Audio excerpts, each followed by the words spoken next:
A linguagem silenciosa não são só microexpressões e movimento muscular. São 7 aspectos que eu analiso. Então, tem as microexpressões, tem a trajetória ocular, tem a narrativa, tem o rito da mensagem.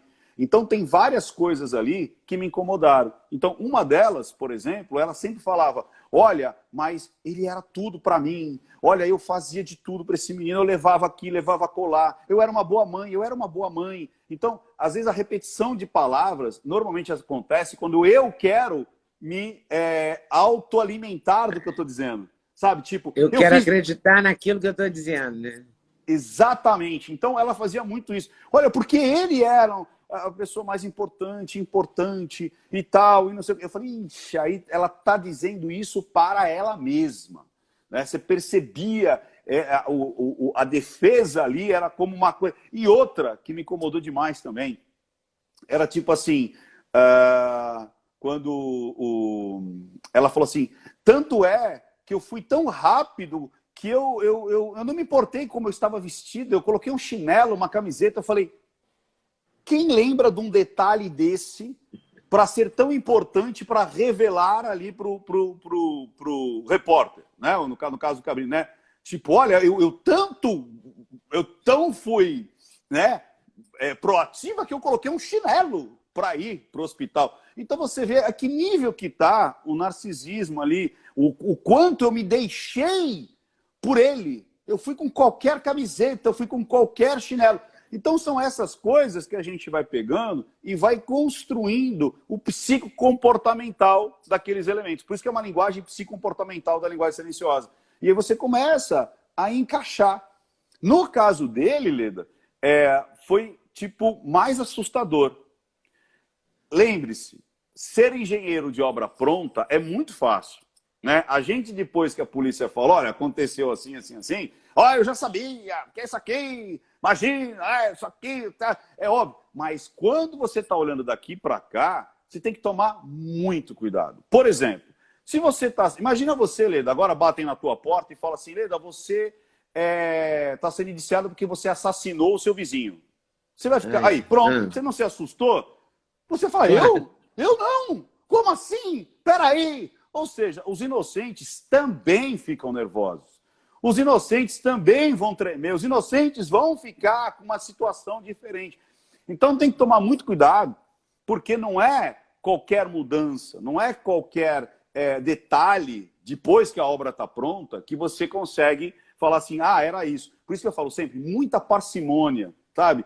Tem muita calma para quando você vai fazer uma análise, principalmente daqui para lá. Porque de trás para frente é muito fácil. No caso dele, me incomodava que ele tinha um sorrisinho, que o nome técnico é sorriso do psicopata. Eu até parei de falar sorriso do psicopata, porque não são só psicopatas que têm esse sorriso, mas é aquele sorrisinho da soberba, que é tipo assim, eu sei o que vocês fizeram no verão passado, sabe? Eu sei mais do que você. Sabe, eu sou muito esperto. Então, é esse sorrisinho aqui. E isso ele fazia constantemente. Eu até falei, gente, mas será que ele não tem esse sorriso? Porque como ele tinha os dentinhos meio assim, então parece, sabe aquela pessoa que fica meio que com o sorrisinho, parece aquela carinha de besta, né? Aí eu falei assim, deveria ter outros vídeos para analisar. Só que teve um ponto que me incomodou demais. Foi quando ele falou assim, quando a gente foi para o hospital e a gente não voltou com ele, aí ele deu um sorriso. Tipo assim, cara, aquele sorriso não entrava ali. Entendeu? Tipo, e a conclusão dele? Eu nunca imaginei que eu ia passar por isso. Opa, como assim? Tipo, a sua mente estava mais preocupada em que você ia passar do que o menino passou? Não importa se foi ele, no sentido de... Não importa se foi eu que matei. Que fosse uma queda, que fosse um engasgo. Peraí, eu nunca imaginei que isso ia acontecer com o Henri. Eu nunca imaginei que esse menino ia morrer. Ou seja, a dor é do menino, não minha.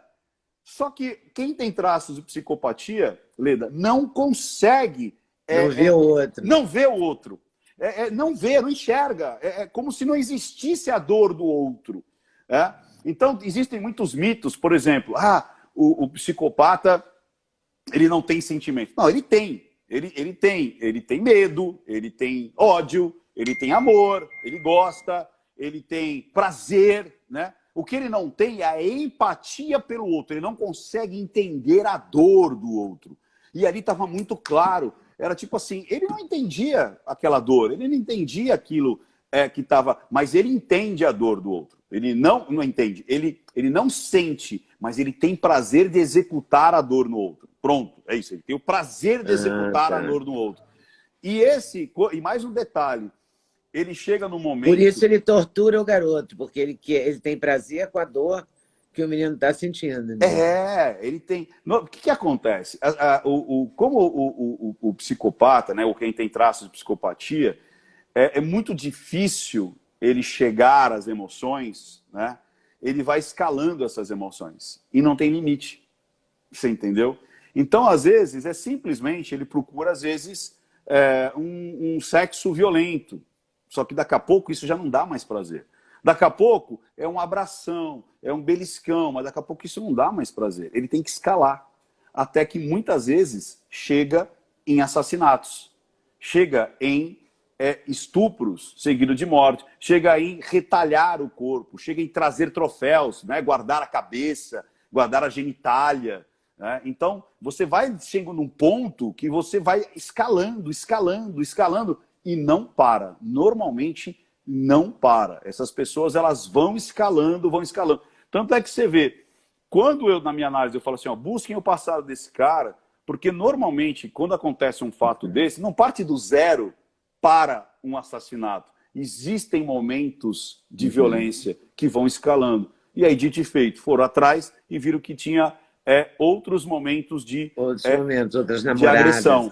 Exato. Eu acho que se aprofundarem, vão chegar naquele menino que puxa o rabo do gato, que bota o gato na máquina de lavar, que faz uma maldade, assim, não é? Sim, na infância, quer dizer, isso não vem de agora, isso não foi recente. Não, não. Agora, da personalidade dele, quer dizer, ou da arrogância dele, achar que não ia ser descoberto. Porque, tipo assim, não fui eu, e ponto. Então, eles são tão frios que eles não se assustam com essa situação de não fui eu, e pronto. Porque ele não vê maldade naquilo, ele não vê que aquilo é algo extremamente violento e que as pessoas vão querer chegar ao final. Tanto é que depois me relataram que ele disse para o pai biológico, vida que segue, você faz mais um filho depois. Você entendeu? Fala isso. Porque é muito lógico, é muito tranquilo. Tipo, cara, morreu. Qual é o problema de morrer? Tipo, não tem problema. Tipo, vida que segue. Porque o pensamento dele já é esse, sabe? E quando ele, para mim, foi um ato muito falho, quando ele está contando ali e tal, aí daqui a pouco, e ele se coloca no psicogeográfico. Uma das coisas que as pessoas fazem, Leda, não é uma regra geral. Lembre-se, linguagem silenciosa nunca é determinante. Ela é orientadora. Ela não pode ser determinante. Nos meus estudos, eu percebi que toda vez que a pessoa se coloca num psicogeográfico, ou seja, eu vou contar uma história como se eu estivesse dentro da cena, isso facilita a minha mentira.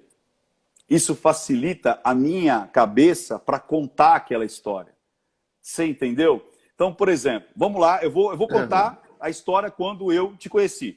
Você e o Duda lá, que foi a primeira entrevista lá no seu hotel, lá no apartamento. Na Vila Madalena. Na Vila Madalena. Então, eu vou contar assim, cara, eu cheguei lá, encontrei primeiro o Duda, aí o Duda me recebeu, aí a Leda apareceu, a gente se abraçou, foi muito legal, porque foi uma entrevista. Agora, se eu não quero esquecer, assim, quando eu cheguei lá no hotel, aí tinha uma recepção, aí eu entrei, aí lá no fundo ficava o cenário. Aí quando a gente chegou lá no fundo, eu sentei aqui, o Duda estava ali, tinha uma parede de tijolinho, a Leda me aparece de preto, e aí eu me surpreendi, porque quando ela entrou, ela me abraça. Você entendeu como é que é a diferença? Uhum. Eu me coloco dentro da cena. Dentro da cena o tempo todo, né? Você entendeu? E pior ainda, quando ele fala, eu estava deitado aqui. E o pior é que mesmo quem tem essa mania de contar uma história dentro do psicogeográfico, ele continua dentro do psicogeográfico. Ou seja, ele é o autor, ele é o protagonista. E ele mudava de personagem a todo momento. Então era assim. Aí eu tava lá, aí ela me acordou. Acorda! Você entendeu? Tipo assim, quando você é acordado, assim, aí ela me acordou. Peraí. Você está entendendo? Você está contando a história, você está contando você como protagonista. Você não muda. Gostou do corte que você acabou de ver? Vale a pena conferir com certeza, né? Então vai conferir muitos outros cortes no canal de cortes Leda Nagli. É claro que a entrevista completa você vai conferir no YouTube Leda Nagli, canal Leda Nagli do YouTube. Você não pode perder de jeito nenhum. Valeu, tô te esperando, hein? Vem nessa.